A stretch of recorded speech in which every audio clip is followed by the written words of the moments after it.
नमस्कार साथियों, मैं मधु शर्मा हिंदी लेखक परिवार के YouTube मंच पर एक बार फिर आपके साथ। साथियों, यह सच है कि जब तक किसी काम को करने की आंतरिक इच्छा या लगन व्यक्ति में नहीं होती है, तब तक बाहरी प्रेरणा या सलाह का व्यक्ति पर कोई खास असर नहीं होता है। लोग लाख समझा ले, लेकिन जब तक व्यक्ति को खुद के आंतरिक मन में काम करने की चाहत नहीं जागेगी, तब तक वह काम कतई नहीं कर सकता। कुछ इन्हीं भावों को अपने अंदर समेटे आज मैं आपके लिए एक कहानी लेकर आई हूँ, जिसका शीर्षक है शंखनाद। कहानी के लेखक हैं मुंशी प्रेमचंद। भानु चौधरी अपने गांव के मुखिया थे। गांव में उनका बड़ा मान था। दारोगा जी उन्हें टाट बिना जमीन पर न बैठने देते। मुखिया साहब की ऐसी धाक बंधी हुई थी कि उनकी मर्जी बिना गांव में एक पत्ता भी नहीं हिल सकता था। कोई घटना, चाहे वह सास बहू का विवाद हो, चाहे मेड़ या खेत का झगड़ा, चौधरी साहब के शासनाधिकार को पूर्ण रूप से सचेत करने के लिए काफी थी। वह तुरंत घटनास्थल पर जा पहुंचते। तहकीकात होने लगती। गवाह और सबूत के सिवाय किसी अभियोग को सफलता सहित चलाने में जिन बातों की ज़रूरत होती है, उन सब पर विचार होता और चौधरी साहब जी के दरबार से फैसला हो जाता। किसी को अदालत जाने की ज़रूरत ही न पड़ती। हाँ, कष्ट के लिए चौधरी साहब कुछ फीस जरूर लेते थे। यदि किसी अवसर पर फीस मिलने में असुविधा के कारण उन्हें धीरज से काम लेना पड़ता, तो गांव में आफत मच जाती थी, क्योंकि उनके धीरज और दारोगा जी के क्रोध में कोई घनिष्ठ संबंध था। सारांश यह कि चौधरी से उनके दोस्त दुश्मन सभी चौकन्ने रहते थे। चौधरी महाशय के 3 सुयोग्य पुत्र थे। बड़े लड़के बितान एक सुशिक्षित मनुष्य थे। डाके के रजिस्टर पर दस्तखत कर लेते थे। बड़े अनुभवी, बड़े मर्मज्ञ, बड़े नीति कुशल। मिर्जे की जगह कमीज पहनते, कभी कभी सिगरेट भी पीते, जिससे उनका गौरव बढ़ता था।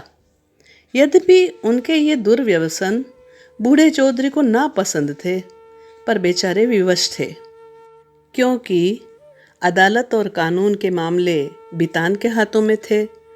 वह कानून का पुतला था। कानून की दफाएं उसकी जबान पर रहती थी। गवाह गढ़ने में वह पूरा उस्ताद था। मंझले लड़के शान चौधरी कृषि विभाग के अधिकारी थे। बुद्धि के मंद, लेकिन शरीर से बड़े परिश्रमी। जहाँ घास न जमी हो, वहाँ केसर जमा दे। तीसरे लड़के का नाम गुमान था। वह बड़ा रसिक, साथ ही उद्दंड भी था। मुहर्रम में ढोल इतने जोरों से बजाता कि कान के पर्दे फट जाते। मछली फंसाने का बड़ा शौकीन था। बड़ा रंगीला जवान था। खंजड़ी बजा बजा कर जब वह मीठे स्वर से ख्याल गाता तो रंग जम जाता। उसे दंगल का ऐसा शौक था कि कोसों तक धावा मारता। पर घर वाले कुछ ऐसे शुष्क थे कि उसके इन व्यसनों से तनिक भी सहानुभूति न रखते थे। पिता और भाइयों ने तो उसे ऊसर खेत समझ रखा था। घुड़की, धमकी, शिक्षा और उपदेश, स्नेह और विनय, किसी का उस पर कुछ भी असर न हुआ। हाँ, भावजें अभी तक उसकी ओर से निराश न हुई थी। वे अभी तक उसे कड़वी दवाइयाँ पिलाई जाती थी। पर आलस्य वह राजयोग है जिसका रोगी कभी नहीं संभलता। ऐसा कोई बिरला ही दिन जाता होगा कि बाके गुमान को भावजों के कटु वाक्य न सुनने पड़ते हो। ये विषैले शर कभी कभी उसके कठोर हृदय में चुभ जाते, किंतु यह घाव रात भर से अधिक न रहता। भोर होते ही थकान के साथ ही यह पीड़ा भी शांत हो जाती। तड़का हुआ, उसने हाथ मुंह धोया, बंशी उठाई और तालाब की ओर चल खड़ा हुआ। भावजें फूलों की वर्षा किया करती। बूढ़े चौधरी पैंतरे बदलते रहते और भाई लोग तीखी निगाह से देखा करते। पर वह अपनी धुन का पूरा बांका गुमान उन लोगों के बीच इस तरह अकड़कर चला जाता जैसे कोई मस्त हाथी कुत्तों के बीच से निकल जाता है।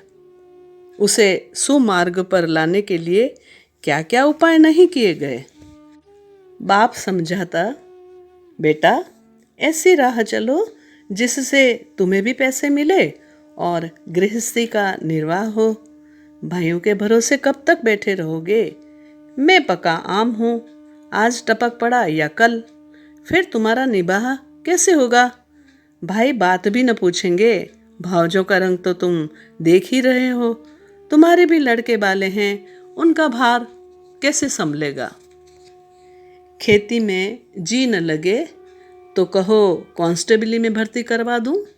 बांका गुमान खड़ा खड़ा यह सब सुनता, लेकिन पत्थर का देवता था, कभी न पसीजता। इन महाशय के अत्याचार का दंड उनकी उस स्त्री बेचारी को भोगना पड़ता था। मेहनत के घर के जितने भी काम होते हैं वे उसी के सिर थोपे जाते।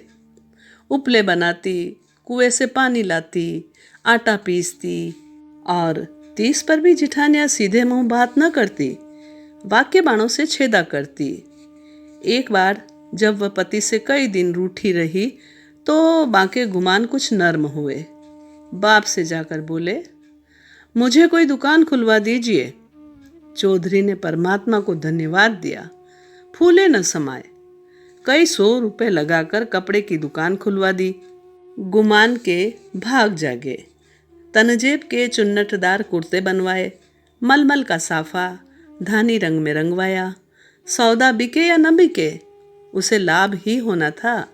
दुकान खुली हुई है, 10-5 गाढ़े मित्र जमा हुए हैं। चरस की दम पर ख्याल की ताने उड़ रही है। चल झटपटरी जमुना तटरी खड़ी नटखटरी। इस तरह 3 महीने चैन से कटे। बांके गुमान ने खूब दिल खोलकर अरमान निकाले, यहाँ तक कि सारी लागत लाभ हो गई। टाट के टुकड़े के सिवाय और कुछ न बचा। बूढ़े चौधरी कुएं में गिरने चले। भावजों ने घोर आंदोलन मचाया। अरे राम, हमारे बच्चे और हम चिथड़ों को तरसे। घाड़े का एक कुर्ता भी नसीब न हो और इतनी बड़ी दुकान इस निखट्टू का कफन बन गई। अब कौन मुंह दिखाएगा?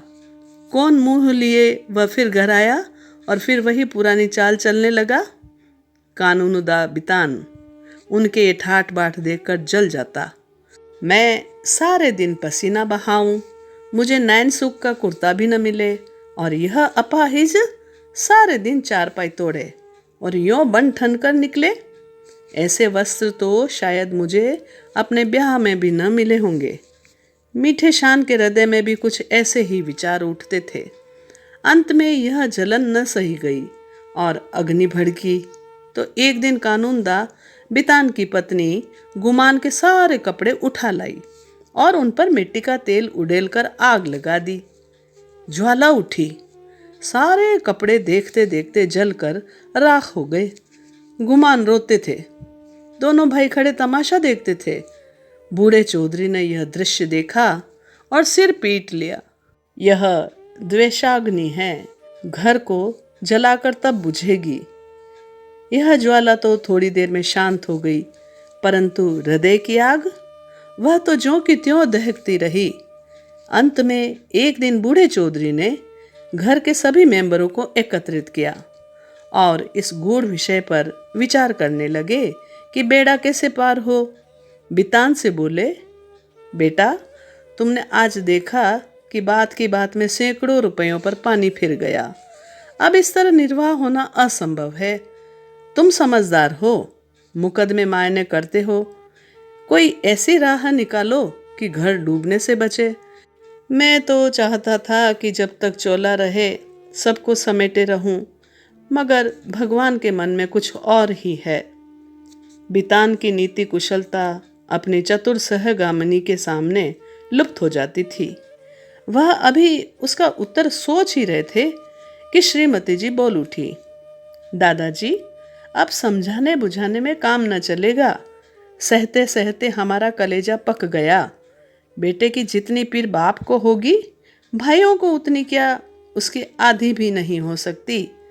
मैं तो साफ कहती हूँ, गुमान का तुम्हारी कमाई में हक है। उन्हें कंचन के कौर खिलाओ और चांदी के हिंडोलों में झुलाओ। हम में न इतना बूता है, न ही इतना कलेजा। हम अपनी झोंपड़ी अलग बना लेंगे। हाँ, जो कुछ हमारा हो वह हमको मिलना चाहिए। बांट बखरा कर दीजिए। भला से 4 आदमी हंसेंगे। अब कहाँ तक दुनिया की लाज ढोवे। नित्यज्ञ बितान पर इस बात का जो असर हुआ वह उनके विकसित और प्रमुदित चेहरे से झलक रहा था। उनमें स्वयं इतना साहस न था कि इस प्रस्ताव को इतनी स्पष्टता से व्यक्त कर सकते। नित्यज्ञ महाशय गंभीरता से बोले, जायदाद मुश्तरका, मनकुला या गैर मनकुला, आपके हीन हयात तकसीम की जा सकती है। इसकी नज़ीरें मौजूद है। जमींदार को सकीतुल मिल्कियत करने का कोई इस तरह काक नहीं है। अब मंद बुद्धि शान की बारी आई, पर बेचारा किसान, बैलों के पीछे आंखें बंद करके चलने वाला, ऐसे गूढ़ विषय पर कैसे मुंह खोलता, दुविधा में पड़ा हुआ था। तब उसकी सत्यवक्ता धर्मपत्नी ने अपनी जिठानी का अनुसरण कर यह कठिन कार्य संपन्न किया। बोली, बड़ी बहन ने जो कुछ कहा उसके सिवाय और कोई दूसरा उपाय नहीं। कोई तो कलेजा तोड़ फोड़ कर कमाए, मगर पैसे पैसे को तरसे, तन ढकने को वस्त्र तक न मिले, और कोई सुख की नींद सोए, हाथ बढ़ा बढ़ा के खाए। ऐसी अंधेर नगरी में अब हमारा निबाह न होगा। शान चौधरी ने भी इस प्रस्ताव का मुक्त कंठ से अनुमोदन किया। अब बूढ़े चौधरी गुमान से बोले, क्यों बेटा, तुम्हें भी यही मंजूर है? अभी कुछ नहीं बिगड़ा, यह आग अब भी बुझ सकती है। काम सबको प्यारा है, चाम किसी को नहीं। बोलो, क्या कहते हो? कुछ काम धंधा करोगे या अभी आंखें नहीं खुली? गुमान में धैर्य की कमी न थी। बातों को इस कान से सुनकर उस कान से उड़ा देना उसका नित्य कर्म था। किंतु भाइयों की इस जान मुरीदी पर उसे क्रोध आ गया। बोला, भाइयों की जो इच्छा है वही मेरे मन में भी लगी हुई है।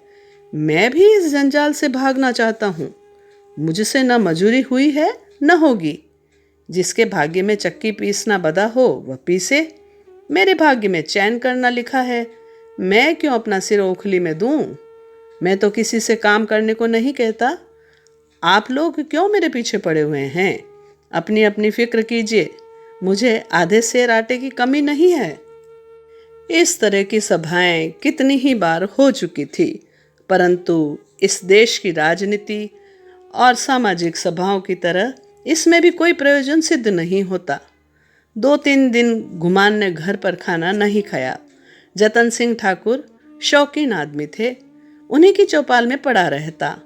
अंत में बूढ़े चौधरी गए और मना के लाए। अब फिर वही पुरानी गाड़ी अड़ती मचलती हिलती चलने लगी।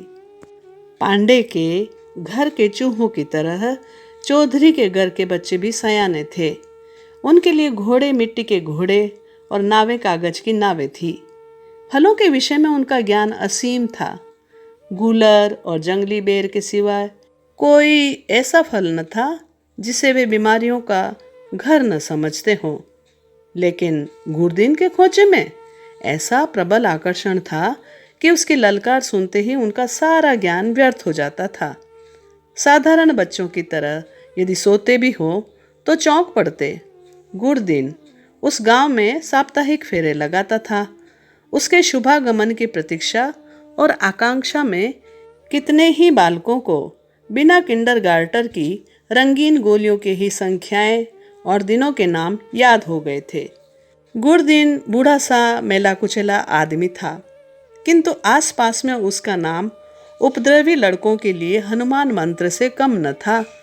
उसकी आवाज़ सुनते ही उसके खोंचे पर लड़कों का ऐसा धावा होता कि मक्खियों की असंख्य सेना को भी रणस्थल से भागना पड़ता था। और जहाँ बच्चों के लिए मिठाइयाँ थी, वहाँ गुरदीन के पास माताओं के लिए इससे भी ज़्यादा मीठी बातें थी। माँ कितना ही मना करती रहे, बार बार पैसा न रहने का बहाना करे, पर गुरदीन जी, पैसे की कोई चिंता न करो, फिर मिलते रहेंगे। कहीं भागे थोड़े ही जाते हैं। नारायण ने तुमको बच्चे दिए हैं, उनकी न्योछावर मिल जाती है। उन्हीं की बदौलत मेरे बाल बच्चे भी जीते हैं। अभी क्या ईश्वर इनका मोड़ तो दिखावे, फिर देखना कैसा ठन गन करता हूँ।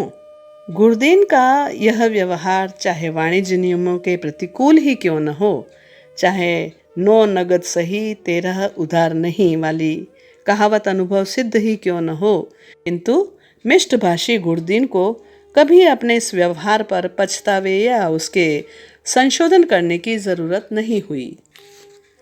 मंगल का शुभ दिन था। बच्चे बड़े बेचैनी से अपने दरवाजे पर खड़े गुरदीन की राह देख रहे थे। कई उत्साही लड़के पेड़ों पर चढ़ गए और कोई कोई अनुराग से विवश होकर गांव के बाहर निकल गए थे। सूर्य भगवान अपनी सुनहला थाल लिए पूरब से पश्चिम जा पहुंचे थे। इतने में ही गुरदीन आता हुआ दिखाई दिया। लड़कों ने दौड़कर उसका दामन पकड़ा और आपस में खींचातानी होने लगी। कोई कहता मेरे घर चलो, कोई अपने घर का न्योता देता। सबसे पहले भानु चौधरी का मकान पड़ा। गुरदीन ने अपना खोंचा उतार दिया। मिठाइयों की लूट शुरू हो गई। बालकों और स्त्रियों का ठट्ट लग गया। हर्ष और विषाद, संतोष और लोभ, ईर्ष्या और क्षोभ, द्वेष और जलन की नाट्यशाला सज गई। कानून दाबितान की पत्नी अपने 3 लड़कों को लिए हुए निकली। शान की पत्नी भी अपने दोनों लड़कों के साथ उपस्थित हुई। गुरदीन ने मीठी बातें करनी शुरू कर दी। पैसे झोली में रखे, धेले की मिठाई दी और धेले का आशीर्वाद दिया। लड़के दोने लिए उछलते कूदते घर में दाखिल हुए। अगर सारे गांव में कोई ऐसा बालक था जिसने गुरदीन की उदारता से लाभ न उठाया हो, तो वह था बांके गुमान का लड़का धान। यह कठिन था कि बालक धान अपने भाइयों बहनों को हंस हंस कर और उछल उछल कर मिठाइयाँ खाते देख कर सब्र कर जाए। उस पर तुर्रा यह कि वे उसे मिठाइयाँ दिखा दिखा कर ललचाते और चिढ़ाते। बेचारा धान चीखता और माता का आंचल पकड़ पकड़ कर दरवाजे की तरफ खींचता था। पर वह अबला क्या करे। उसका हृदय बच्चे के लिए ऐंठ ऐंठ कर रह जाता था। उसके पास एक पैसा भी न था। अपने दुर्भाग्य पर, जिठानियों की निष्ठुरता पर और सबसे ज्यादा अपने पति के निखट्टूपन पर वह कुड़ कुड़ कर रह जाती थी। अपना आदमी ऐसा निकम्मा न होता तो क्यों दूसरों का मुंह देखना पड़ता, क्यों दूसरों के धक्के खाने पड़ते। उसने धान को गोद में उठा लिया और प्यार से दिलासा देने लगी, बेटा रो मत, अब की गुरदीन आवेगा तो तुम्हें बहुत सी मिठाइयाँ ले दूंगी। मैं इससे अच्छी मिठाई बाजार से मंगवा दूंगी। तुम कितनी मिठाई खाओगे? यह कहते कहते उसकी आंखें भर आई। आह, यह मनहूस मंगल आज फिर आएगा और फिर से वही बहाने करने पड़ेंगे। हाय, अपना प्यारा बच्चा धेले की मिठाई को भी तरसे और घर में किसी का पत्थर सा कलेजा न पसीजे। वह बेचारी तो इन चिंताओं में डूबी हुई थी और धान किसी तरह चुप ही न होता था। जब कुछ वश न चला तो माँ की गोद से जमीन पर उतरकर लौटने लगा और रो रो कर दुनिया सिर पर उठा ली। माँ ने बहुत बहलाया फुसलाया, यहाँ तक कि उसे बच्चे की इस हठ पर क्रोध भी आ गया। मानव हृदय के रहस्य कभी समझ में नहीं आते। कहाँ तो बच्चे को प्यार से चिपटाती थी, ऐसी झल्लाई कि उसे 2-3 थप्पड़ जोर से लगाए और घुड़क कर बोली, चुप रह अभागे, तेरा मुंह मिठाई खाने का है, अपने दिन को नहीं रोता, मिठाई खाने चला है। बाका गुमान अपनी कोठरी के द्वार पर बैठा हुआ यह कौतुक बड़े ध्यान से देख रहा था। वह इस बच्चे को बहुत चाहता था। इस वक्त के थप्पड़ उसके हृदय में तेज भाले के समान लगे और चुभ गए। शायद उनका अभिप्राय भी यही था। धुनिया रुई को धुनने के लिए तांत पर चोट लगाता है। जिस तरह पत्थर और पानी में आग छिपी रहती है, उसी तरह मनुष्य के हृदय में भी चाहे वह कैसा ही क्रूर और कठोर क्यों न हो, उत्कृष्ट और कोमल भाव छिपे रहते हैं। गुमान की आंखें भर आई।